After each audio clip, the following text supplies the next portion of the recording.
All right, let's dive into a paradox that sits right at the very heart of Western thought. It's a story about philosophy, about how we preserve ideas, and about a profound, even loving, betrayal. That's a pretty bold statement to kick things off with, right? And what's wild is that the man who betrayed Socrates wasn't some enemy. He was his most devoted student, Plato. But look, this wasn't some kind of nasty, backstabbing betrayal. It was quieter, more loving, and in a lot of ways, much more complete. And it makes you wonder about how we share knowledge and what we might lose when we try to save it. So here's the fundamental problem. You've got Socrates, the guy who basically set the stage for all of Western philosophy. He spent his entire life just talking to people, in live, unscripted conversations. He never wrote a single word because he believed writing actually killed the knowledge it was trying to preserve. And then you have Plato, who totally got this, but spent his life writing down every single thing Socrates said. I mean, after Athens executed Socrates, Plato was stuck with this just agonizing choice. Does he honor his teacher's method and just let it die out, let it vanish? Or does he preserve Socrates for history, using the one thing, writing, that his teacher saw as basically a corpse of real knowledge? Well, he chose to preserve him.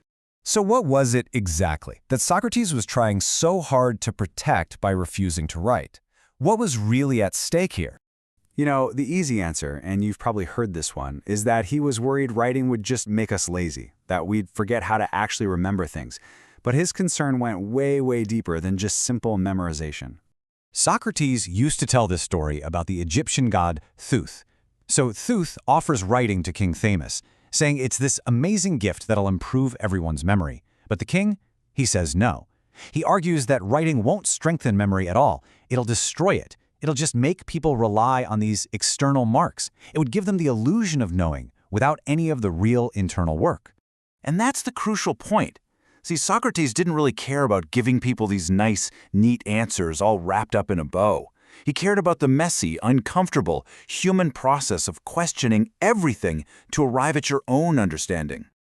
His whole method was designed to get you to this one place, aporia. It's that feeling of just profound confusion when you suddenly realize that everything you thought you knew might be wrong.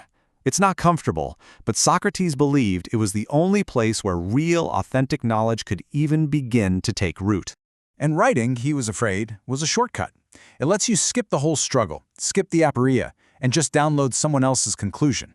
You get the destination without ever having to take the journey. And for Socrates, the journey was the knowledge. Now, what's really fascinating here is that Socrates wasn't some kind of outlier. This wasn't just a quirky Greek thing. We see the exact same idea, the same pattern popping up in totally different civilizations centuries apart.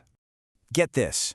A generation before Socrates, you had the Buddha, who walked all over India for 45 years, teaching constantly but never writing a thing.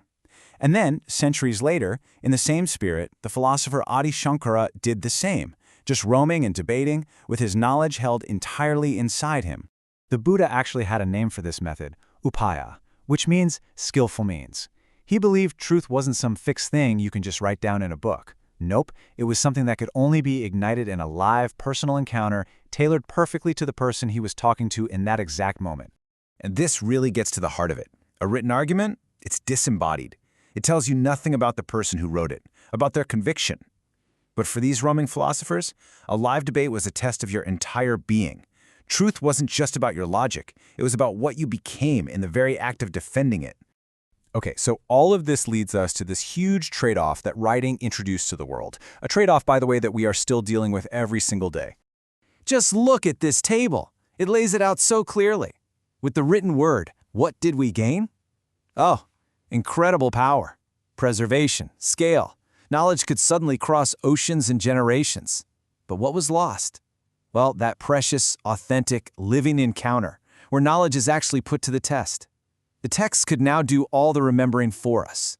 And let's be honest with ourselves here. The vast majority of people welcomed this. Of course they did. For most people, the intense mental work of an oral tradition, that was a burden, not some sacred practice. Writing was a huge, powerful, and very welcome relief. And this shows us a pattern you see over and over and over again with new technology.